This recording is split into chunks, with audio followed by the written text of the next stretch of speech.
കോൺഗ്രസ് അനുകൂല വാരികയിൽ ലേഖനമെഴുതിയ KSRTC ജീവനക്കാരനെതിരെ അച്ചടക്ക നടപടി. സർക്കാർ വിരുദ്ധ നടപടിയെന്ന് ചൂണ്ടിക്കാട്ടിയാണ് KSRTC ചീഫ് ഓഫീസിലെ എസ്റ്റേറ്റ് വിഭാഗം അസിസ്റ്റന്റ് ശിവകുമാറിനെതിരെ നടപടി സ്വീകരിച്ചത്.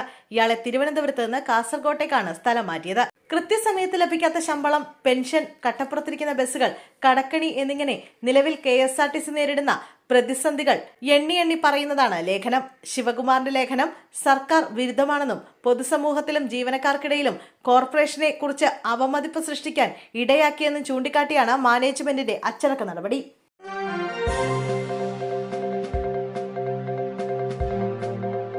കോൺഗ്രസ് നേതാവും മുൻ ആലത്തൂർ MP-യുമായ രമ്യ ഹരിദാസിന് ദേശീയ തലത്തിൽ പുതിയ ചുമതല. ഇന്ത്യൻ യൂത്ത് കോൺഗ്രസിന്റെ ദേശീയ അച്ചടക്ക സമിതി അംഗമായി രമ്യയെ ചുമതലപ്പെടുത്തി. ദേശീയ അധ്യക്ഷൻ നേരിട്ട് ഫോണിൽ വിളിച്ചാണ് നിയമന വിവരം അറിയിച്ചത്. ഇക്കാര്യം രമ്യ ഹരിദാസ് തന്നെയാണ് തന്റെ സമൂഹ മാധ്യമ അക്കൗണ്ടിൽ പങ്കുവച്ച കുറിപ്പിലൂടെ വ്യക്തമാക്കിയത്. തന്റെ രാഷ്ട്രീയ വളർച്ചയ്ക്ക് കാരണമായ പ്രസ്ഥാനം നൽകിയ പുതിയ ചുമതല അഭിമാനത്തോടെയും ഉത്തരവാദിത്തത്തോടെയും ഏറ്റെടുക്കുന്നതായാണ് രമ്യ ഹരിദാസ് ഫേസ്ബുക്ക് കുറിപ്പിൽ വ്യക്തമാക്കിയിരിക്കുന്നത്.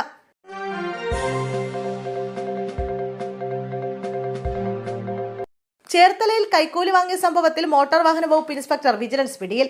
ചേർത്തല MVI KG ബിജുവിനെയാണ് ആലപ്പുഴ വിജിലൻസ് അറസ്റ്റ് ചെയ്തത്. ഡ്രൈവിംഗ് സ്കൂൾ ഉടമയുടെ പക്കൽ നിന്നും 5600 രൂപ കൈക്കൂലി വാങ്ങുന്നതിനിടെയാണ് ഇയാളെ വീട്ടിൽ നിന്നും പിടികൂടിയത്. വലിയ തോതിൽ പണം ആവശ്യപ്പെടുന്നതായി ഇയാൾക്കെതിരെ വ്യാപക പരാതികൾ ഉയർന്നിരുന്നു. വാഹനങ്ങൾ റീടെസ്റ്റ് ചെയ്യുന്നതുമായി ബന്ധപ്പെട്ടാണ് ഇയാൾ പണം ആവശ്യപ്പെട്ടിരുന്നത്.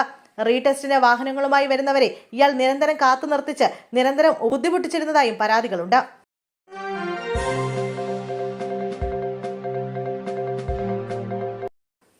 KN ബാലഗോപാലിനെ വെല്ലുവിളിച്ച് കൊട്ടാരക്കര മുൻ MLA ഐഷ പോറ്റി. കൊട്ടാരക്കരയിൽ എന്ത് വികസനമാണ് നടത്തിയതെന്നും ജനപ്രതിനിധിയായിരുന്ന ഫ്ലെക്സ് ബോർഡ് വെച്ച് പ്രസംഗങ്ങൾ നടത്തിയാൽ പോരാ, പകരം ജനങ്ങളുടെ ഇടയിലേക്ക് ഇറങ്ങിച്ചെല്ലണമെന്നും ഐഷ പോറ്റി പറഞ്ഞു. കൊട്ടാരക്കരയിൽ കോൺഗ്രസ് സംഘടിപ്പിച്ച സ്വീകരണ പരിപാടിയിൽ സംസാരിക്കുകയായിരുന്നു അവർ. KN ബാലഗോപാൽ എന്ത് വികസനമാണ് കൊട്ടാരക്കരയിൽ നടത്തിയത്? ജനപ്രതിനിധിയായിരുന്ന ഫ്ലെക്സ് ബോർഡുകൾ വെച്ച് പ്രസംഗങ്ങൾ മാത്രം നടത്തിയാൽ പോരാ, ജനങ്ങളുടെ ഇടയിലേക്ക് ഇറങ്ങിച്ചെല്ലണമെന്ന് ഐഷ പോറ്റി കൊട്ടാരക്കരയിൽ പറഞ്ഞു.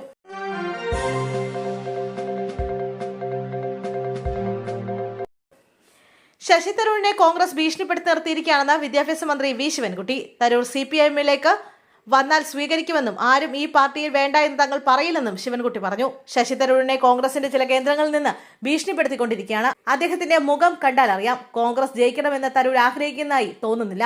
മാധ്യമങ്ങളിൽ പടം വരാൻ വേണ്ടി മാത്രമാണ് തരൂരിനെ കൊണ്ടുവരുന്നത്. പാർട്ടിയെയും പാർട്ടി നയവും അനുസരിച്ചാൽ പാർട്ടിയിലെടുക്കുമെന്നും ശിവൻകുട്ടി വ്യക്തമാക്കി.